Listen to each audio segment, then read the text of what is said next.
nila na humingi daw ng patawad ang Marcoses sa mga krimen na ginawa nila.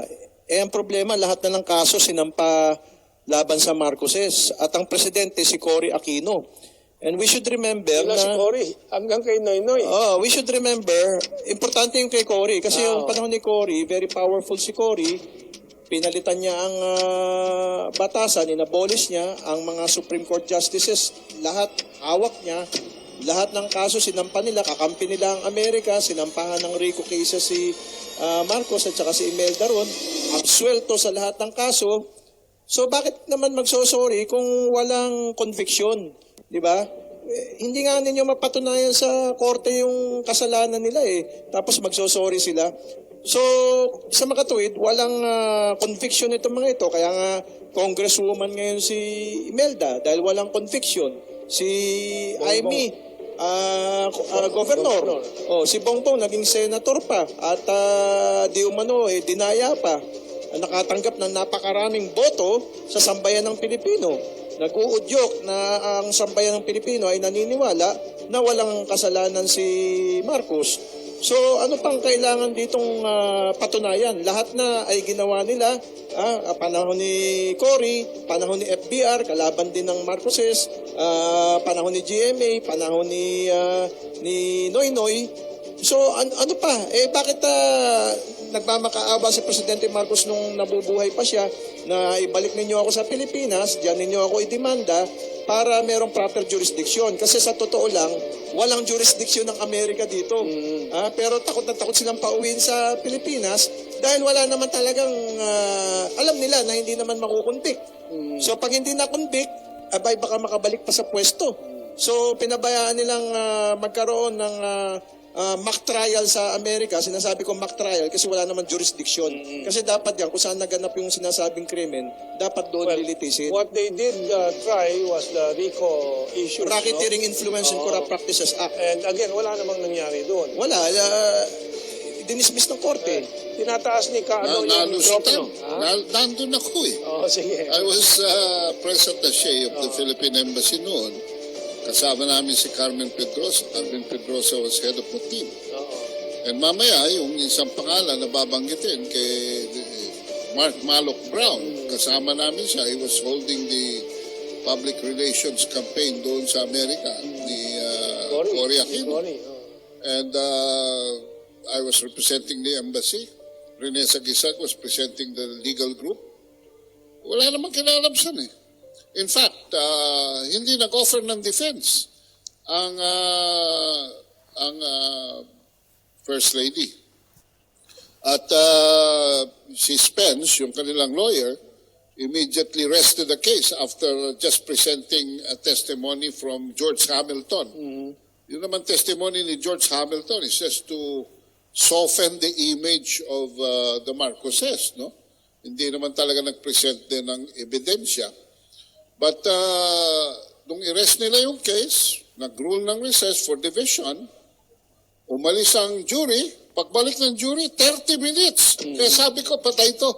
Not guilty ito. Kasi pagka ganun, na hindi nahirapan ng jury, ibig sabihin talaga imposible makakuha sila ng a solid consensus. 12 out of 12 ang jury system Pag isa lang doon, hindi pumayag, not guilty na. Okay. Let me go back to the one legal issue.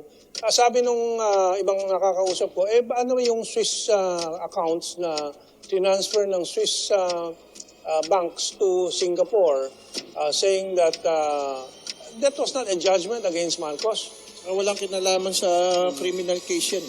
Civil case yan. Yun dahil lamang merong hinala na baka Republic of the Philippines nga talagang may-ari nito. Kaya pinagbigyan. And yung pinagbigyan... Sinoli ito sa Republic of the Philippines. Sa Philippines, Sinoli yung pera. That's right, ngayon... Dahil hindi nila alam kung anong talagang nature noon at that time. So, in case of doubt, para walang masara na lang yung issue, sinuli sa Pilipinas. At imbes na sa Inarrogate Pilipinas... naman ng mga human rights na yun daw ang kanilang... Kabayaran. Sa mga... pagdating naman dito, pumasok sa Supreme Court. Pumunta muna sa Singapore ata yun. Singapore muna. And then sa Philippine PNB. National Bank. Then PNB. PNB in Singapore. Tama ba? I don't recall the details. Pagpasok dito PNB kasi at Dito, that time yung PNB ay government bank pa. Repository ng gobyerno. So wala again, naman nangyari. again there was no conviction of any kind there. And we should point out na yung nag-privilege speech si Senator Enrile dito during the time of Cory Aquino, sinabi niya na ang budget of the Republic of the Philippines from 1965 up to 1985 ay naglalaro lamang sa 465 billion to 488 billion pesos. Not even half a trillion pesos. So sabi ni Enrile, kung totoong yung ganyan kalaki ang ninakaw ni Marcos, sana wala nang sumuweldong pulis, wala nang sumuweldong teacher, wala nang napagawang infrastructure project kasi para makaamas ka ng ganong kalaking nakaw, ay nanakawin mo na lahat ng kulang pa. So we have our last 3 minutes on this topic. We have 2 more topics to tackle for this week. So nobody really knows where this wealth comes from up to this time. Ang wealth lamang na talaga napasa kamay ng gobyerno ay yung sequester, tsaka yung in other words, they had to use emergency powers to get the money because they had revolutionary powers during the time of Cory. At saka itong kanilang isinakdal ay namatay bago magkaroon ng resolusyon. Yes. Hindi mo na pwedeng habulin yun. Patay na yung... Hindi pwedeng managot yung mga anak at mga asawa doon sa alleged crimes nung namatay. Death extinguishes criminal liability. So last 2 minutes. So I'm perplexed at the motive. It must be a good motive to return something you do not have to return. Ano? Yun na nga sinasabi ko eh. And itong mga taong ito are just, itong nag-o-oppose, nag-o-oppose lamang to save their face at para masabi na lahat ng paninira nila kay Marcos at sa kanyang pamilya all these past 30 years ay totoo. At itong pinapain nila na request for immunity na hindi na hinihingi ng pamilya ay pag-amin, magiging pag-amin daw ng kanila nagawang krimen.